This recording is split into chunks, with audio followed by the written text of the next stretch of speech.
Le gâteau d'anniversaire portait 70 bougies, et maman avait l'air si heureuse posant pour les photos avec mon frère, Damien, et sa femme, Amandine. Je me tenais un peu à l'écart, un verre de cidre pétillant à la main, observant la fête de famille depuis la périphérie où j'avais existé pendant les 3 dernières années. « Sophie, viens sur la photo », lança tante Denise d'un ton peu convaincu. Mais personne ne bougea pour me faire de la place. « C'est bon, je suis bien ici, dis-je doucement. C'était comme ça depuis que j'avais déménagé. La famille avait décidé que je fuyais mes problèmes, abandonnais mes responsabilités, choisissais une nouvelle vie mystérieuse plutôt que... Ils ne comprenaient pas. Ils ne pouvaient pas comprendre. Et je ne pouvais pas leur dire la vérité. La vérité était classifiée. Il y a 3 ans, j'avais été témoin de quelque chose que je n'aurais pas dû voir. Je travaillais comme comptable principal chez Dubois et Associés, un cabinet de taille moyenne à Lyon, quand j'ai découvert des irrégularités dans les comptes d'un de nos plus gros clients. Pas de petites erreurs, pas des écarts accidentels, mais un blanchiment d'argent systématique lié à un syndicat du crime organisé que les procureurs fédéraux essayaient de démanteler depuis une décennie. J'avais fait ce qu'il fallait. J'avais signalé l'affaire. J'avais témoigné devant un grand jury.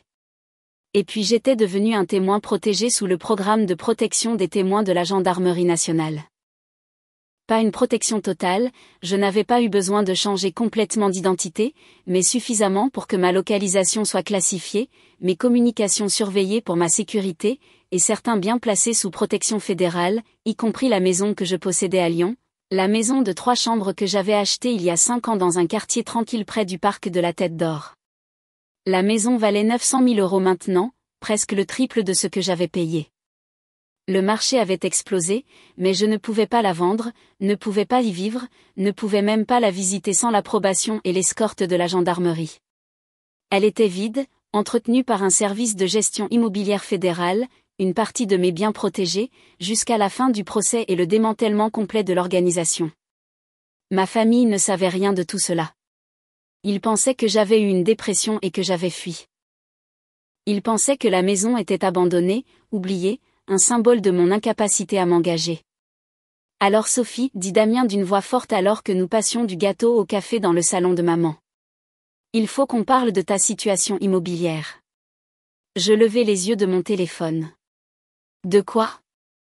Ta maison, dit-il, comme on dirait, ton bazar ou ton problème. Celle que tu as abandonnée il y a 3 ans. Celle qui est là, vide, pendant que tu es parti faire ce que tu fais. Je ne l'ai pas abandonnée, dis-je calmement. J'ai dû déménager pour le travail. Le travail ? Amandine rit. Ce sont nègres que j'avais appris à détester. Tu veux dire cet emploi mystérieux dont personne n'est censé être au courant ? Celui qui paie si peu que tu ne peux même pas venir pour les vacances. Je suis là maintenant, fis-je remarquer après avoir manqué 3 Noëls, 2 Nouvel An et le dernier anniversaire de maman. Tu te montres à une fête et tu penses que ça rattrape tout, riposta Damien. Papa posa sa tasse de café. Damien, de quoi s'agit-il ? J'y arrive. Damien sortit son téléphone, tapa quelques fois, puis le leva, montrant ce qui ressemblait à une annonce immobilière. Ta maison vide est vendue. J'ai trouvé un acheteur, négocié un excellent prix et conclu l'affaire. La semaine dernière. Quelqu'un devait payer tes dettes et gérer tes responsabilités. Le salon devint très silencieux. Je fixai l'écran, voyant des photos de ma maison, de mon Porsche, de mon salon, de ma cuisine, listées comme vendues avec un prix de 875 000 €. Tu as vendu ma maison, dis-je lentement. J'ai géré ta propriété abandonnée, corrigea-t-il. L'endroit est resté vide pendant 3 ans, Sophie. Tu ne payais pas les impôts fonciers, tu ne l'entretenais pas. L'association de quartier menaçait de saisie. J'ai fait ce que tu aurais dû faire il y a des années. J'ai pris mes responsabilités. Comment ? Demandai-je, ma voix calme malgré la glace qui me glaçait les veines. Comment as-tu vendu une maison qui ne t'appartient pas ? Procuration, dit Amandine fièrement. Damien l'a fait signer il y a 2 ans, quand tu communiquais encore à peine avec la famille. Tu lui as donné l'autorité de gérer tes affaires en France. Je n'ai jamais signé un tel document, dis-je doucement. Je ne t'ai jamais donné de procuration. Bien sûr que si. Damien fit apparaître une autre photo sur son téléphone. Juste ici, ta signature notariée et tout. Tu étais tellement dispersé à l'époque, tu ne t'en souviens probablement même pas. Je regardais le document sur son écran. Il y avait ma signature, ou plutôt une très bonne contrefaçon de ma signature. Le sceau du notaire avait l'air officiel. La date était d'il y a 18 mois, pendant une période où j'étais en garde à vue dans un autre département, complètement injoignable par ma famille. Ce n'est pas ma signature, dis-je. Oh, allez, Damien roula des yeux. Ne commence pas à chercher des excuses. C'est du classique Sophie. Évite les responsabilités, blâme tout le monde, refuse d'affronter la réalité. Où est l'argent, demandai-je. Quel argent? Les 875 000 € de la vente. Je l'ai utilisé pour payer tes dettes, dit Damien. Impôts fonciers, frais de copropriété, frais d'entretien, frais juridiques pour la vente. Et honnêtement, après tout ce que maman et papa ont fait pour toi au fil des ans, je pense qu'ils méritaient une compensation pour le stress que tu as causé. Maman semblait mal à l'aise. Damien, nous n'avons rien demandé. Vous n'avez pas eu à demander, l'interrompit-il. Sophie vous a abandonné. Elle a disparu pendant 3 ans, a à peine appelé, n'est jamais venue. Le moins qu'elle vous doive, c'est l'argent de cette maison où elle n'allait jamais vivre de toute façon.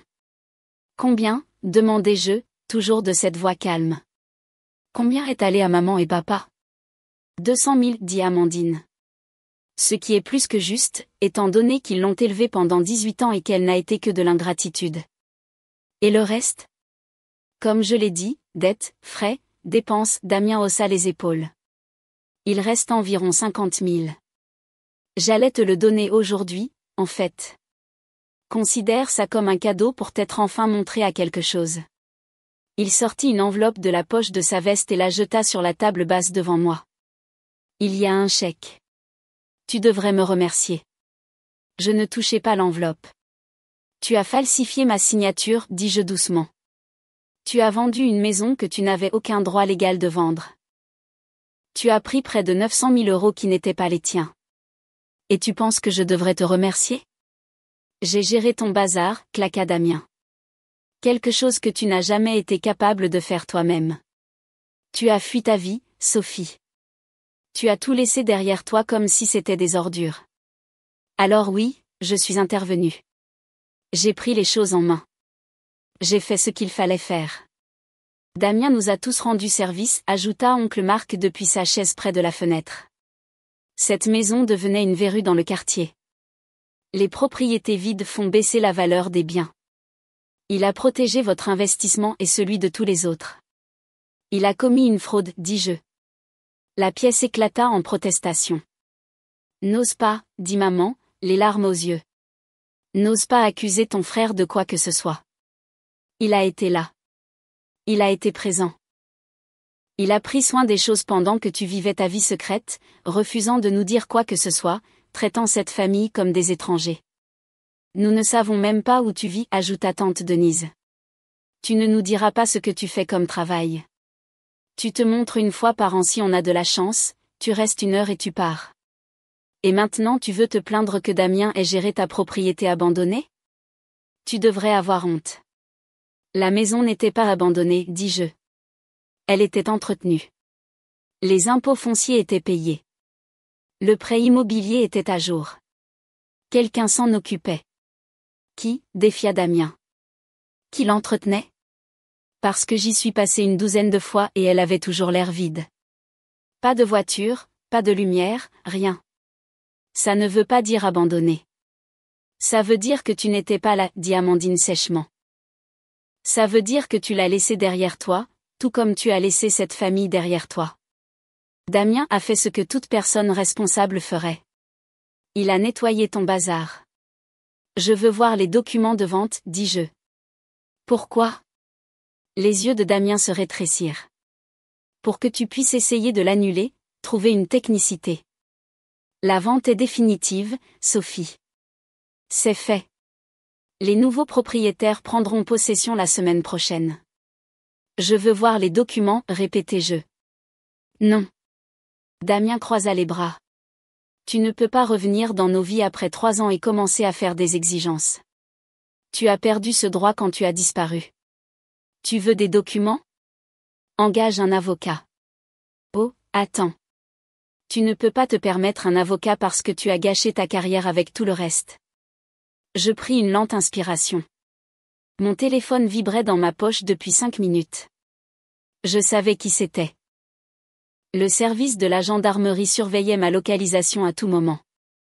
Quand j'étais entrée chez maman, ils l'avaient enregistré. Procédure standard, mais ils avaient aussi probablement remarqué les indicateurs de stress élevés de ma surveillance biométrique. La montre de fitness que je portais n'était pas seulement une montre de fitness. La famille acquiesça avec approbation, dis-je doucement, regardant autour de la pièce. Maman, papa, tante Denise, oncle Marc, mes cousins Antoine et Emma. Tous me regardant avec déception. Tous certains que Damien avait fait ce qu'il fallait. Enfin du bon sens, dit Damien. Accepte-le et passe à autre chose, Sophie. Tu reçois 50 000 € que tu n'as pas gagnés. Prends-les et sois reconnaissante. Je restai silencieuse. Mon téléphone vibra à nouveau. Puis encore. La sonnette retentit. J'y vais, dit Emma, se dirigeant vers la porte d'entrée. Je l'entendis ouvrir. L'entendis d'une voix confuse. Je peux vous aider? Puis une voix masculine, professionnelle et ferme. Gendarmerie nationale. Nous avons besoin de parler à Sophie Dubois immédiatement. Le salon devint complètement silencieux. Emma apparut dans l'embrasure de la porte, le visage pâle. Sophie, il y a des gendarmes fédéraux ici pour toi. Je m'en occupe, dis-je en me levant. 2 hommes en costume entrèrent dans le salon derrière Emma. Je reconnus immédiatement l'adjudant Martin Dupont. Il avait été mon contact principal pendant 3 ans. L'autre homme m'était inconnu, plus jeune, sa main posée près de sa hanche d'une manière qui suggérait qu'il était armé. Mademoiselle Dubois, dit Dupont, sa voix professionnelle, mais ses yeux inquiets. Nous devons vous parler maintenant. Qu'est-ce qui se passe? Demanda papa. Pourquoi des gendarmes fédéraux sont-ils chez moi? Monsieur, je vous demande de rester assis, dit fermement le jeune gendarme. Tout le monde reste où il est. Mademoiselle Dubois, poursuivit Dupont en se concentrant sur moi. Nous avons une situation. Nos systèmes de surveillance immobilière ont signalé une activité inhabituelle à votre résidence lyonnaise. Une vente a été enregistrée. Pouvez-vous expliquer cela? Je n'ai autorisé aucune vente, dis-je clairement. Je ne suis pas allé à cette propriété depuis 3 ans, conformément au programme. Damien était devenu très blanc. Programme? Quel programme? Monsieur, qui êtes-vous? Demanda Dupont, se tournant vers mon frère. Damien Dubois. Je suis son frère. J'ai vendu la maison parce qu'elle l'avait abandonnée. J'avais une procuration. Vous aviez quoi? La voix de Dupont aurait pu couper du verre. Procuration. Autorité légale pour gérer ses affaires. La vente était complètement légitime. Adjudant Mercier, dit Dupont au jeune homme, appelez le bureau. Possible fraude immobilière fédérale, violation de la sécurité des témoins et accès non autorisé à des biens protégés. Qu'est-ce qui se passe, bordel? Cria Damien. Dupont se tourna vers lui, son expression froide. Monsieur Dubois, la propriété que vous avez vendue est un bien sous protection fédérale dans le cadre du programme de protection des témoins. Elle ne peut être vendue, transférée ou accessible sans autorisation explicite de la gendarmerie nationale et approbation des procureurs fédéraux. La vente que vous avez effectuée n'est pas seulement nulle, c'est un crime fédéral. La pièce éclata. Maman commença à pleurer. Papa criait des questions. Tante Denise exigeait des explications. Silence tout le monde. La voix de Dupont coupa le chaos. Mademoiselle Dubois est un témoin fédéral protégé. Sa localisation, ses biens et son identité sont classifiés pour sa sécurité et pour l'intégrité d'une poursuite fédérale en cours. La maison de Lyon est enregistrée sous protection fédérale. Toute tentative de vendre, d'accéder ou de transférer cette propriété sans autorisation appropriée constitue une obstruction à la justice et une fraude. Je ne savais pas, bégaya Damien. Elle ne nous a jamais dit. Elle ne pouvait pas vous le dire, interrompit Dupont. C'est ce que signifie « classifier », monsieur Dubois. Et prétendre l'ignorance n'excuse pas le fait que vous avez falsifié des documents fédéraux et vendu une propriété protégée par le gouvernement. Je n'ai rien falsifié. J'avais une procuration. Montrez-moi le document, demanda Dupont. Damien fouilla avec son téléphone, afficha l'image et la montra à Dupont. Les gendarmes l'étudièrent pendant environ 3 secondes. C'est frauduleux, dit-il platement. Mademoiselle Dubois était en garde à vue fédérale à la date où ce document prétend avoir été notarié. Elle était en Oregon. Le sceau du notaire est faux. La signature est contrefaite. Et même si elle était réelle, elle serait nulle. Les témoins protégés ne peuvent pas accorder de procuration sur des biens fédéraux sans l'approbation du service de la gendarmerie. Comment étais-je censé savoir ça, cria Damien. Tu n'étais pas censé savoir, dis-je doucement. Comme je ne pouvais pas te le dire, j'ai été témoin de crimes fédéraux, Damien. J'ai témoigné contre des personnes dangereuses. Le service de la gendarmerie me protège depuis 3 ans pendant que l'accusation montait son dossier. Cette maison n'est plus la mienne. C'est un bien fédéral détenu en fiducie jusqu'à la fin du procès et qu'il soit sûr pour moi de le récupérer. Tu es un témoin, murmura maman. Contre qui? Je ne peux pas te le dire, dis-je. Je n'ai jamais pu te le dire. C'est pourquoi j'ai disparu. C'est pourquoi je ne pouvais pas venir. C'est pourquoi tout a été classifié. Mais tu nous as laissé penser, commença papa. Je vous ai laissé penser ce que vous aviez besoin de penser, l'interrompis-je. Parce que l'alternative était de vous dire la vérité et de vous mettre potentiellement en danger. Les personnes contre qui j'ai témoigné font partie d'une organisation qui a déjà tué des témoins. Le service de la gendarmerie m'a relocalisé, a changé mes routines et a mis mes biens sous protection pour me garder en sécurité et vous garder en sécurité en vous gardant dans l'ignorance. Mon Dieu, souffla oncle Marc. Damien tremblait. La vente, les acheteurs seront contactés par les autorités fédérales, dit Dupont. La vente est nulle. Tout argent transféré sera gelé et restitué. Tous les documents déposés seront scellés, et vous, monsieur Dubois, ferez face à des accusations fédérales pour fraude, faux et usage de faux et obstruction à un programme fédéral de protection des témoins. Je ne voulais pas.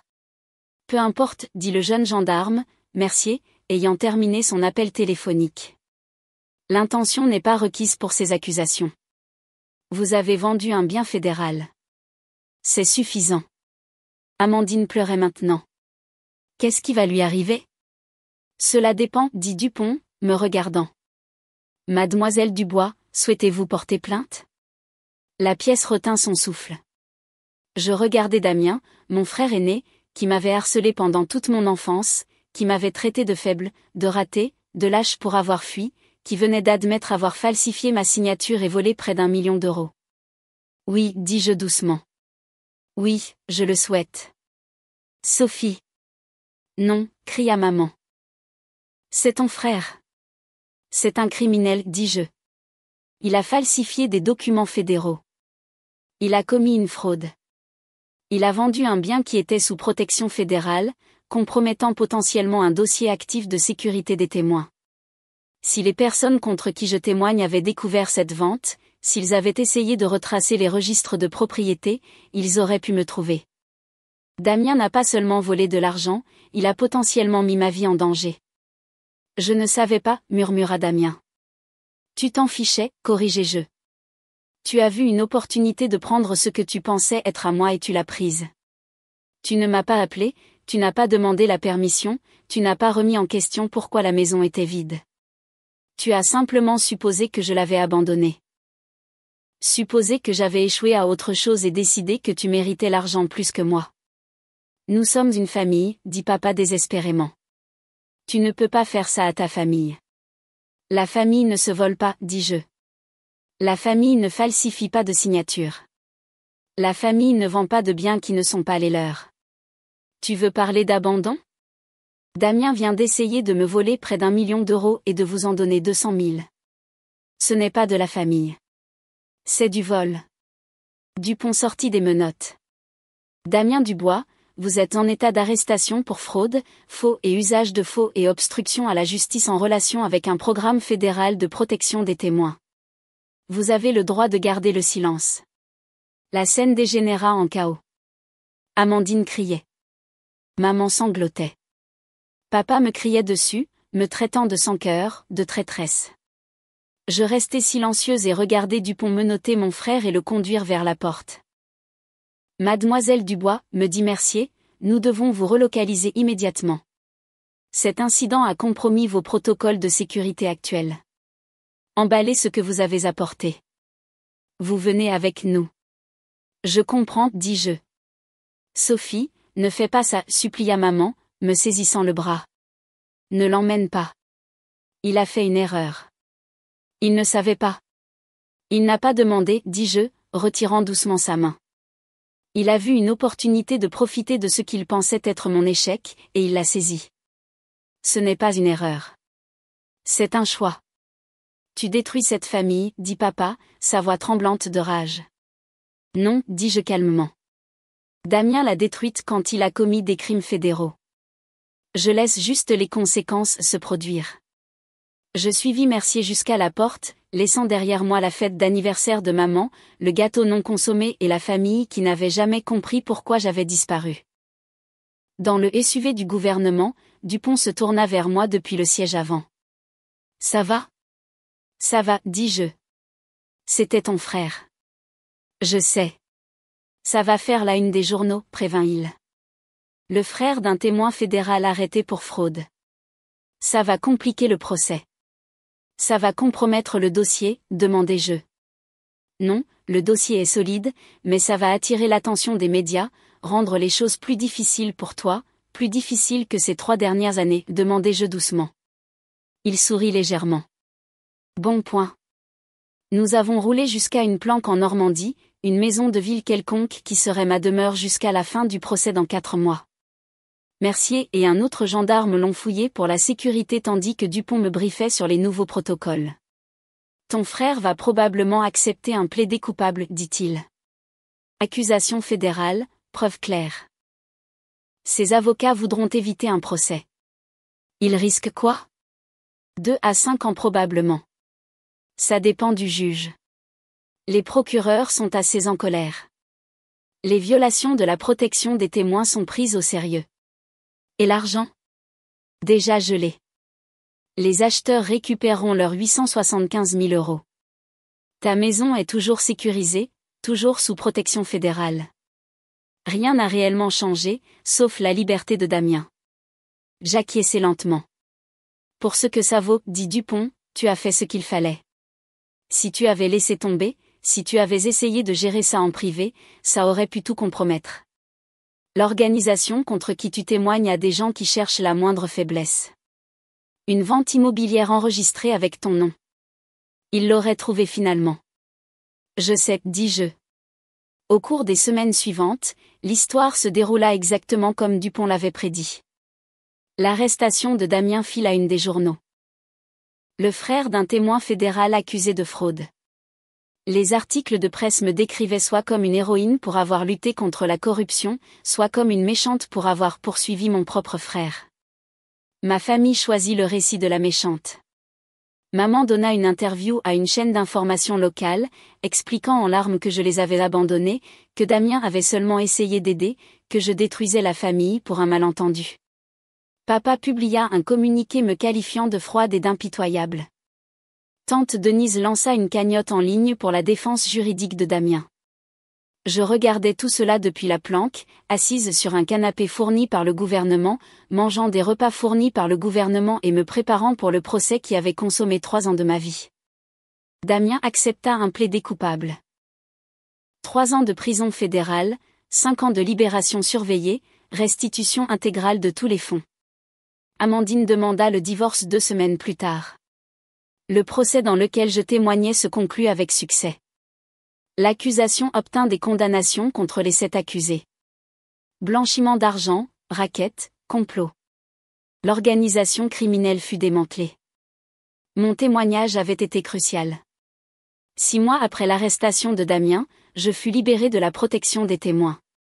Les menaces avaient été neutralisées. Je pouvais reprendre ma vie. Je retournai à Lyon un mardi matin froid.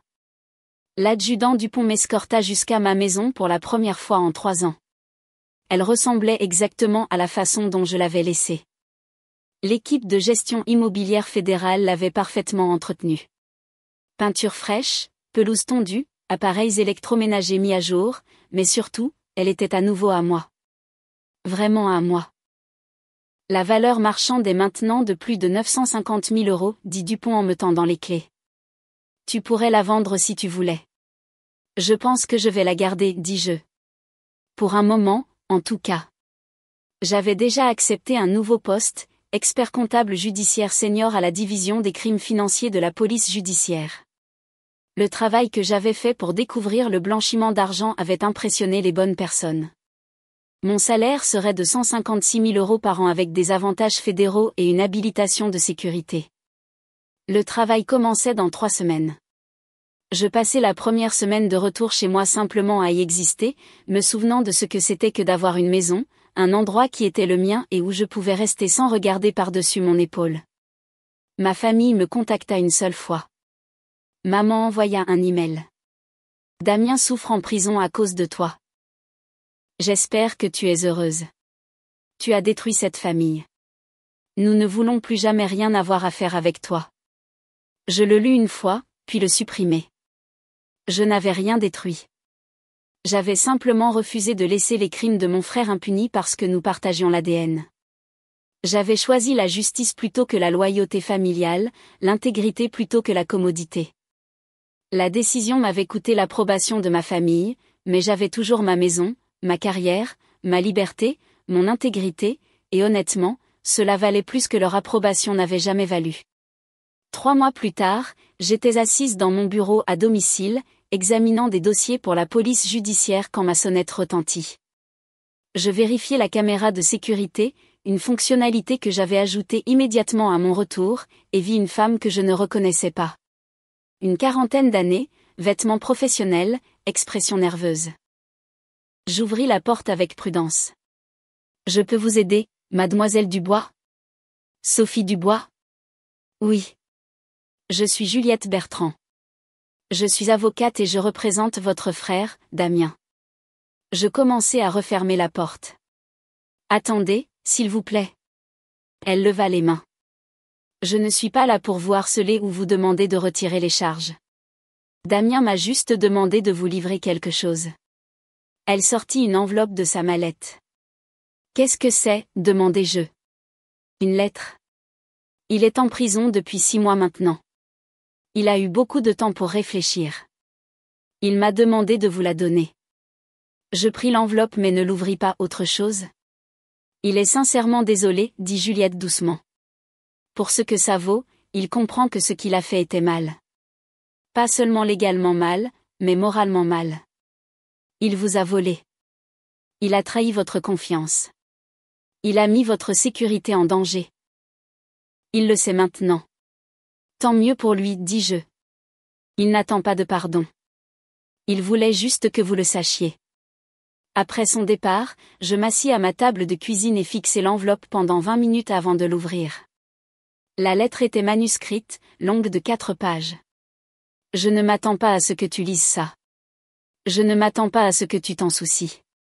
Mais Juliette a dit qu'elle avait essayé de la livrer, alors j'écris quand même. Tu avais raison sur tout. J'ai vendu ta maison parce que je le pouvais. Parce que je voulais l'argent. Parce que je m'étais convaincue que tu ne le méritais pas, que tu l'avais abandonné, que tu nous avais abandonnés. Je me suis dit que j'étais responsable, que je nettoyais ton bazar, que je faisais ce qu'il fallait faire. Mais la vérité est plus simple et plus laide. J'étais jaloux. Tu as acheté cette maison à 26 ans. J'en avais 29 et je louais toujours. Tu avais une carrière réussie, une belle maison, ta vie toute tracée. Et je le ressentais. Je t'en voulais quand tu as disparu il y a 3 ans. Quand tu as arrêté de venir aux événements familiaux et que tu ne voulais pas expliquer pourquoi. J'étais presque heureux. Enfin, Sophie avait échoué à quelque chose. Enfin, la petite sœur parfaite avait foiré. Je n'ai jamais pensé que tu pouvais avoir une bonne raison de disparaître. Je n'ai jamais pensé que tu étais peut-être en difficulté. Que tu avais peut-être besoin d'aide.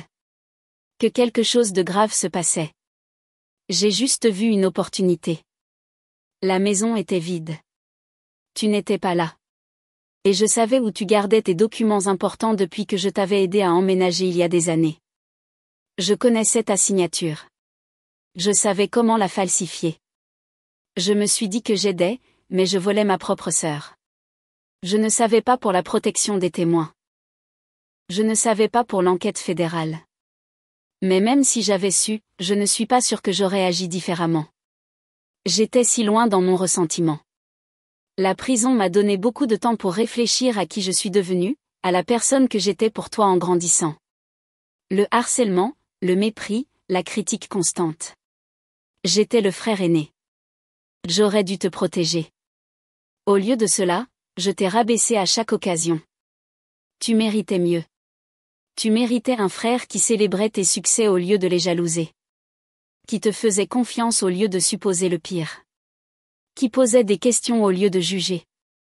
Je ne demande pas pardon. Je ne le mérite pas. Je ne te demande pas de retirer les charges ou de faire preuve de clémence.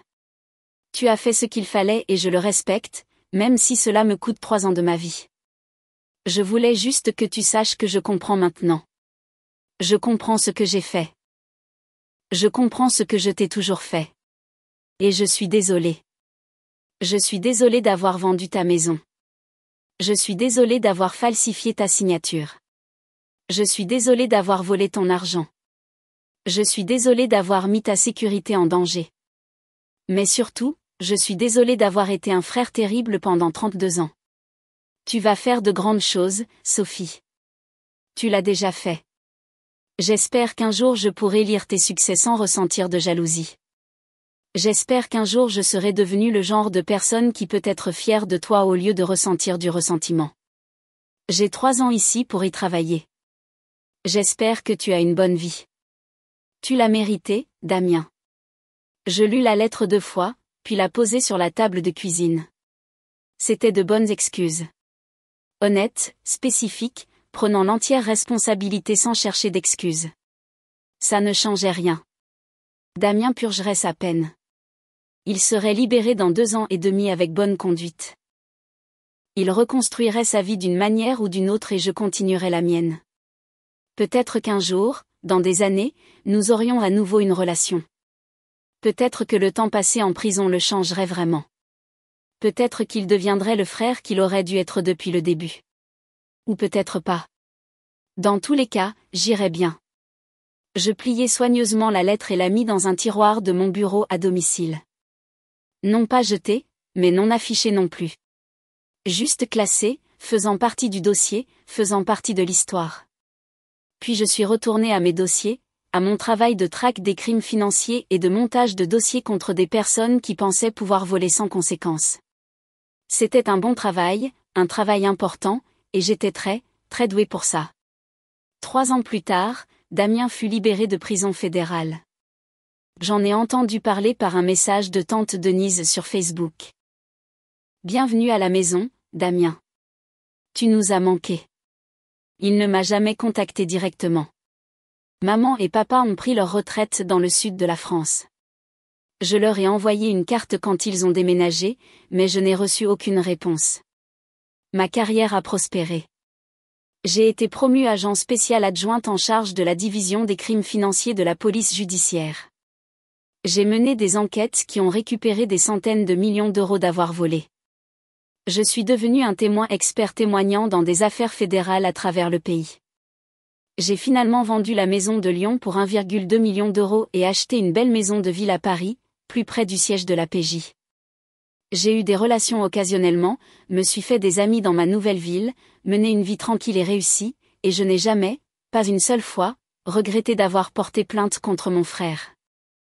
Car certaines choses sont plus importantes que la loyauté familiale, des choses comme l'intégrité, la justice, l'état de droit, des choses comme savoir que tu t'es défendu, que tu as refusé de laisser quelqu'un te voler simplement parce que tu partageais l'ADN. Des choses comme être capable de te regarder dans le miroir et de savoir que tu as fait ce qu'il fallait, même quand c'était le plus difficile. Cela vaut plus que n'importe quelle approbation familiale. Cela vaut tout.